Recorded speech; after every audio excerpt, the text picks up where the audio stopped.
Welcome to the Rim Break Rodeo. We hope this video helps. To make one very beautiful paper flower, start by gathering materials.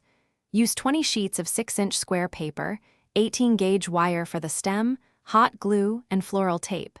This creates a full bloom with sturdy support. Cut the sheets into identical petal templates and stack them for efficiency.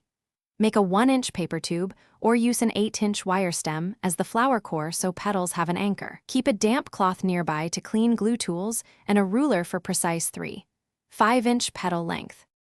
Fold each 6-inch square twice to approximate 8 wedges, then trim so the finished petal measures about 3/5 inches long. This ensures uniform petals. Use a bone folder or the rounded back of scissors to curl the outer edge by about 1/4 inch, giving each petal a natural concave shape.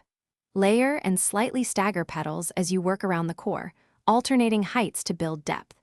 Keep each petal attached to a small tab if cutting multiples, so you can glue cleanly, and avoid handling individual fragile pieces. Assemble the bloom by gluing petals in concentric rows onto the 1-inch tube or 8-inch wire core, using roughly 12 petals for inner layers and the rest for outer fullness. Hold each piece for a few seconds until tacky to ensure adhesion. Wrap the 8-inch stem with floral tape from the base of the bloom down to the tip to hide glue and wire, stretching the tape slightly to activate the grip.